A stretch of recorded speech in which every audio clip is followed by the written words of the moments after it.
আল্লাহ তাআলা ইরশাদ করছেন, ইন্নামা ইউরিদু শাইতান আন ইউকিয়া বাইনাকুমুল আদাওয়াতা ওয়াল বাগদা ফিল খামরি ওয়াল মাইসির। নিশ্চয় শয়তান এটাই চায়, আন ইউকিয়া বাইনাকুমুল আদাওয়া, যে মানুষের মধ্যে তোমাদের মধ্যে দুশমনি তৈরি করে দেওয়া, ওয়াল বাগদা, একে অপরের বিদ্বেষ তৈরি করে দেওয়া, নফরত তৈরি করে দেওয়া। কিসের মাধ্যমে? ফিল খামরি ওয়াল মাইসির, শরাবের মাধ্যমে এবং জুয়ার মাধ্যমে। ওয়া ইয়াসুদ্দাকুম আন যিকরিল্লাহ, তোমাদের মধ্যে তো দুশমনি করবেই, এটা তো চাইছেই, তার সাথে চাইছে। এবং এই শরাব এবং জুয়ার মধ্যে এই ক্ষতিটাও রয়েছে যে আল্লাহর জিকির হতে তোমাদেরকে গাফিল করে দিবে, তোমাদেরকে বাধা দিবে। ওয়া আনিস সালাহ, এবং নামাজও পড়তে দিবে না, নামাজ থেকেও দূরে রাখবে। ফাহাল আনতুম মুনতাহুন, আল্লাহ তাআলা কত ভালোবেসে বলছেন বান্দাদেরকে, হে বান্দা, তোমরা কি এটাই করবে? তোমরা কি এটাই চাও? শয়তানের চাওয়াকেই তোমরা রাসূল হয়ে ঘুরতে চাও? শয়তানের চাওয়াকেই তোমরা প্রাধান্য দিতে চাও? সুবহানাল্লাহি ওয়া বিহামদিহি।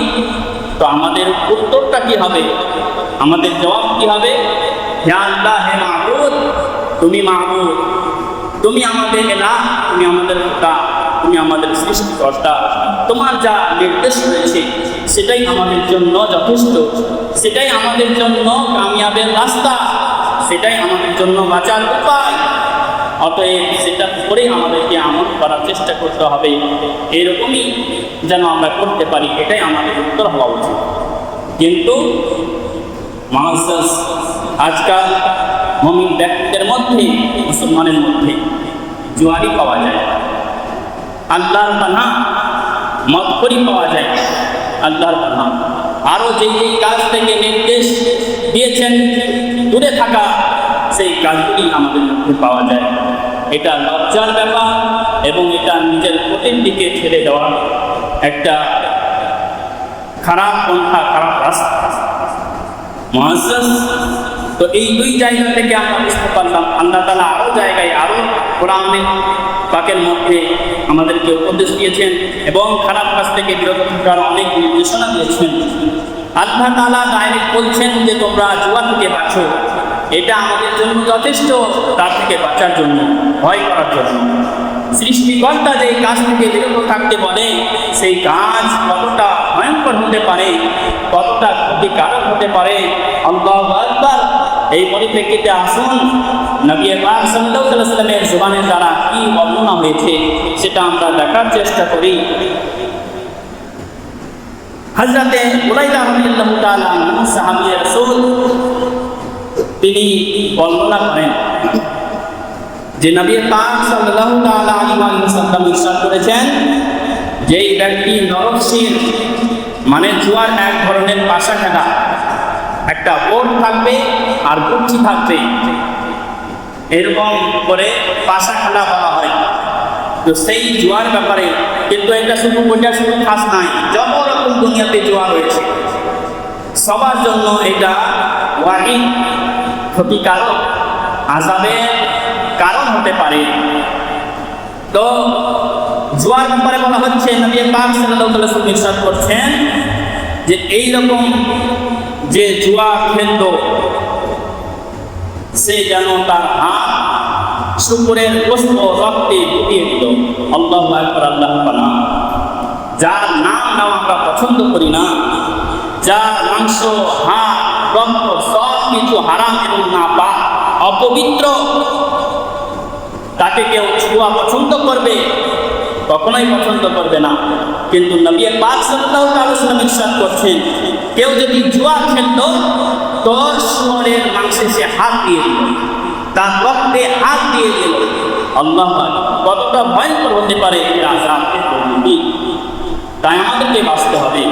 শুধু তাই নয়, আরেকটি রিওয়ায়াতের মধ্যে আসুন আমরা দেখি, হযরতে আবু আব্দুর রহমান আল খাদমি রাদিয়াল্লাহু তাআলা আনহু, সাহাবী রাসূল, তিনি বর্ণনা করছেন যে নবী পাক সাল্লাল্লাহু আলাইহি ওয়াসাল্লাম ইরশাদ করেন, যে ব্যক্তি পাশা খেলে, অর্থাৎ এই জুয়া খেলে, তারপর সে নামাজে দাঁড়ায়, ভালো করে শুনবেন মন লাগিয়ে। দেখুন সে ব্যক্তি ভালো, নামাজও পড়ে, নামাজেও আছে, মানে ভালো কাজেও সে লিপ্ত আছে।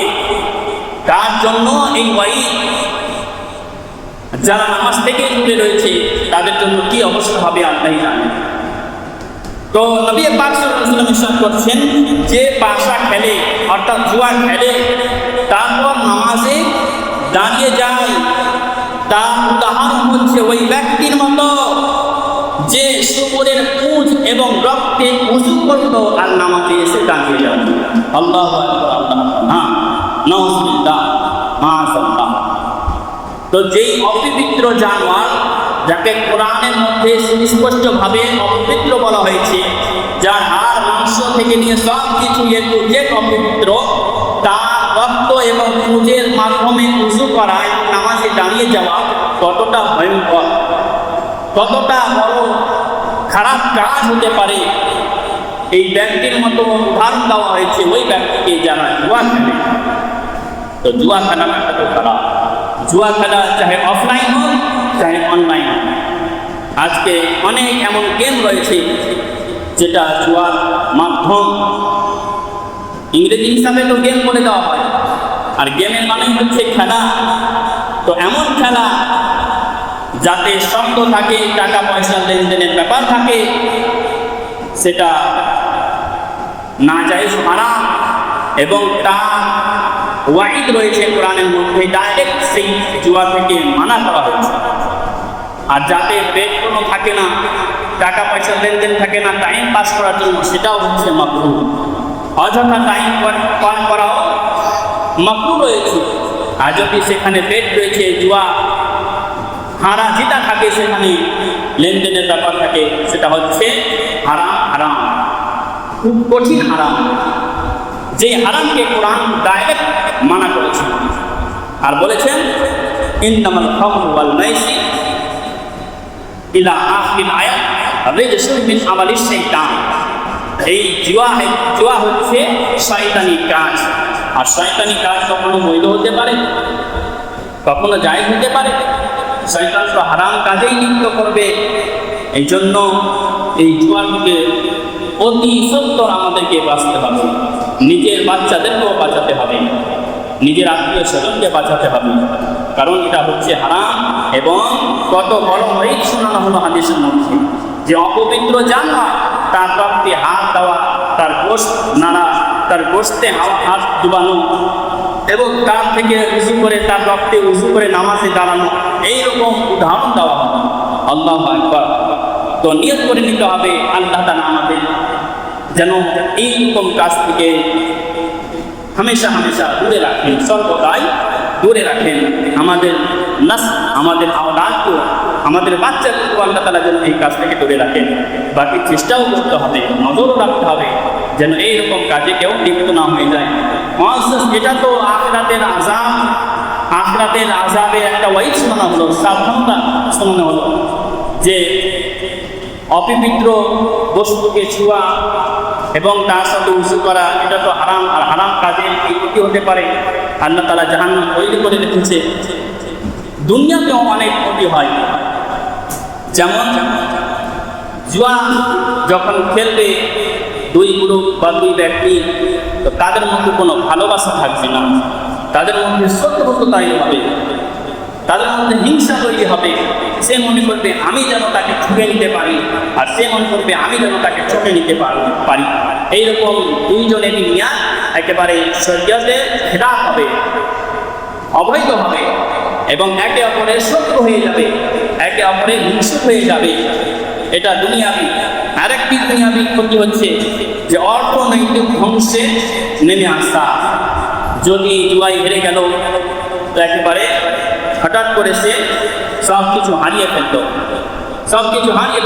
সে হতাশা হয়ে যাবে, কোনো রাস্তা থাকবে না, অর্থনৈতিকভাবে একেবারে ধ্বংস হয়ে যাবে।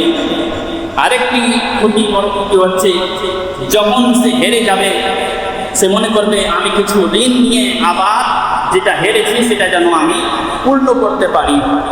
ঋণ নিয়ে আবার দেখা গেল সেটাও হেরে গেল। আবার মনে করবে আরও কারো কাছে ঋণ দিই, তাহলে যতটা হেরেছি যেন সেটা পূর্ণ করতে পারে। এটা কিন্তু শয়তানের তরফ থেকে ওয়াসওয়াসা। যতই সে মানে গাড্ডাতে যাচ্ছে, ততই সে ভিতরে যাচ্ছে, ডুবে যাচ্ছে। এরকম করে করে এমনকি সে যদি চুরি করার সুযোগ পায়, মনে করবে এই চুরি করে আমি নিজের পূর্ণতা, নিজের লোকসানটা, ক্ষয়টা আমি পূর্ণ করে দেব। সে চুরি করতেও রাজি হয়ে যায়। এমনকি কখনো সে ডাকাতি করতেও রাজি হয়ে যায়, নিজের এবং নিজের পরিবারের আর তার ভাবনা চিন্তা থাকে না। এমনকি সে নিজের উপরে বিশ্বাস হারিয়ে যায়। কখনো কখনো সে আত্মহত্যাও করতে পারে। আল্লাহু আকবার! কত বড় এই কঠিন গুনাহ! একটু একটু করে তাকে নিচে নিয়ে গিয়ে জাহান্নামের গাড়ায় ফেলে দিবে। আল্লাহু আকবার! আর এমনকি কখনো কখনো যখন দুই ব্যক্তির মধ্যে হবে, একজন যখন জিতবে, তখন কিন্তু তার সাথে শত্রুতা বাড়বে। এমনকি তার সাথে ঝগড়া হতে পারে, একে অপরের সাথে মারপিটও হতে পারে, এমনকি হত্যাকাণ্ডও ঘটতে পারে। দেখুন কতটা ক্ষতি, এই দুনিয়াবি ক্ষতি এগুলো। আল্লাহর আযাব তো রয়েছে আখিরাতে কবরের মধ্যে। অতএব এই জুয়া থেকে আমাদেরকে নিজেকেও বাঁচতে হবে এবং নিজের পরিবার থেকেও বাঁচাতে হবে। হঠাৎ করে অনেক পয়সা আছে, যার থেকে আমার তো অনেক টাকা আছে, আমার কি ব্যাপার আছে, শখ দিলের শখে নেমে গেল, জুয়াতে বের করতে নেমে গেল। হঠাৎ করে যখন তার সব কিছু শেষ হয়ে গেল, একেবারে ধনী থেকে একেবারে নিঃস্ব হয়ে গেল, নিরুপায় হয়ে গেল। এরকম দুনিয়াবি অনেক ক্ষতি সম্মুখীন হয়েছে মানুষ, খাস করে মুসলমান। এর ধারণা এটা হওয়া উচিত যে এটা হচ্ছে হারাম, না জায়েজ। আল্লাহ তাআলা ইনকাম করতে বলেছেন এবং হালাল রুজি কামাতে কতটা সওয়াব রয়েছে সেটাও বলে দিয়েছেন। এমনও বলেছেন নবী পাক সাল্লাল্লাহু আলাইহি ওয়াসাল্লাম, যে ব্যবসা করে খায়, কাউকে কিঞ্চিৎ পরিমাণ ঠকে না, সত্য ইমানদারি হিসাবে ব্যবসা করে, তো জান্নাতে সে আমার সাথে হবে। সুবহানাল্লাহ।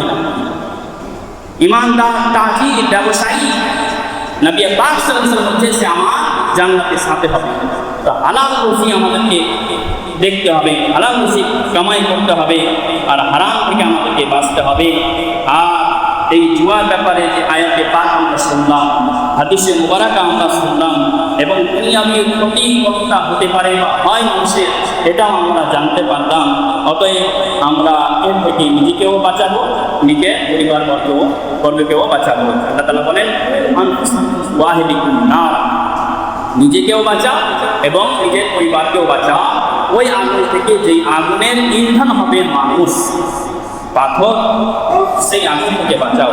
আল্লাহ তাআলা আমাদের সকলকেই যেন এই মদ করি, জুয়া করি এবং আরও অন্যান্য হারাম জিনিস থেকে আল্লাহ তাআলা বাঁচিয়ে রাখেন। সকলে বলুন আমিন সুম্মা আমিন। ওয়া মা আলাইনা ইল্লাল বালাগ। আসসালামু আলাইকুম ওয়া রাহমাতুল্লাহি ওয়া বারাকাতুহু।